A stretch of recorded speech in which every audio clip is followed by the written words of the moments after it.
नमस्कार. आज आपण एका अशा लोककथेचं विश्लेषण करणार आहोत जी ऐकायला खूप साधी वाटते.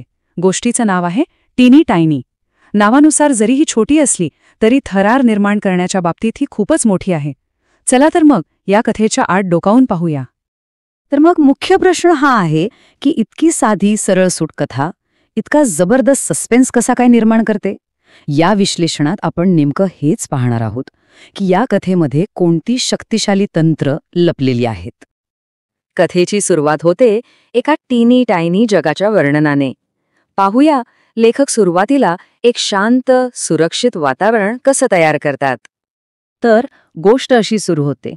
एकदा एका टीनी टायनी गावात एका टीनी टायनी घरात एक टीनी टायनी बाई राहत होती. आणि मग एके दिवशी या टीनी टायनी बाईने तिचा टीनी टायनी स्कार्फ बांधला आणि फिरायला बाहेर पडली.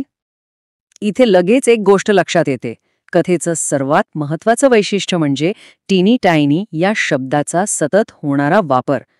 पण ही साधी वाटणारी गोष्ट श्रोत्यांच्या मनावर एक खोल परिणाम करते. या तंत्राला संमोहक पुनरावृत्ती किंवा हिप्नॉटिक रेपिटेशन असं म्हणतात. यामुळे होतं काय की एक अगदी सुरक्षित प्रिडिक्टेबल असं जग तयार होतं. आणि हेच सुरक्षित जग पुढे येणाऱ्या सस्पेन्ससाठी खूप महत्त्वाचं आहे, कारण लवकरच हे सगळं बदलणार आहे. आणि आता आपण कथेच्या त्या वळणावर आलो आहोत जिथे हा सुरक्षित आणि आरामदायक पॅटर्न पूर्णपणे तुटणार आहे. तर कथा पुढे सरकते. ती टीनी टीनी बाई चालत चालत एका टीनी टायनी गेटपर्यंत पोचते. ते गेट उघडते आणि एका टीनी टायनी चर्चच्या आवारात शिरते. आणि तिथेच त्या चर्चच्या आवारात तिला एका कबरीवर एक टीनी टायनी हाड दिसतं.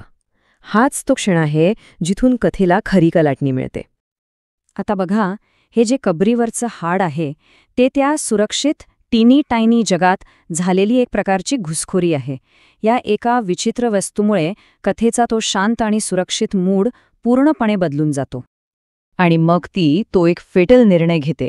ती स्वतःशीच म्हणते, हे टीनी टायनी हाड माझ्या टीनी टायनी रात्रीच्या जेवणासाठी थोडं सूप बनवायला उपयोगी पडेल.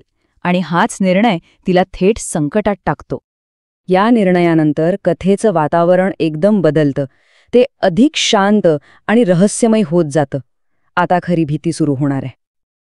ती बाई घरी येते, ते हाड कपाटात ठेवते आणि झोपायला जाते.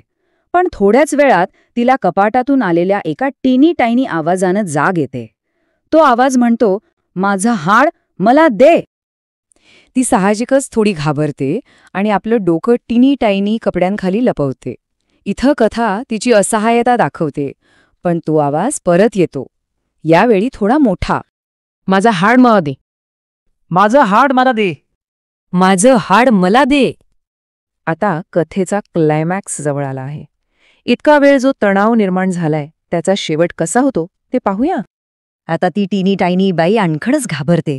पण ती तिच्या टीनी टायनी कपड्यांमधनं तिचं टीनी टायनी डोकं बाहेर काढते आणि तिच्या सगळ्यात मोठ्या आवाजात ओरडते, घेऊन जा. हाच तो क्षण आहे. याला म्हणतात जम्पस्केअर. कथेने इतका वेळ जो तणाव हळूहळू वाढवला होता तो या एका क्षणात अचानक मोकळा होतो. हे तंत्र काम कसं करतं तर ते वाढत्या तणावाला अचानक एका अनपेक्षित कृतीने आणि आवाजाने तोडून टाकतं.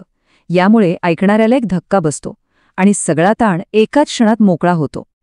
तर ही साधी गोष्ट इतकी प्रभावी का ठरते याचं उत्तर या 4 टप्प्यांच्या फॉर्म्युल्यामध्ये आहे. पहिलं, संमोहक पुनरावृत्ती. दुसरं, घुसखोरी. तिसरं, लयबद्ध वाढ. आणि चौथं, तो अचानक धक्कादायक शेवट. आणि आता जाता जाता एक विचार. अशा आणखी कोणत्या कथा आठवतात का जिथे असेच अविस्मरणीय क्षण तयार करण्यासाठी हा साधा पण प्रभावी फॉर्म्युला वापरला गेला आहे? नक्कीच विचार करण्यासारखी गोष्ट आहे, नाही का?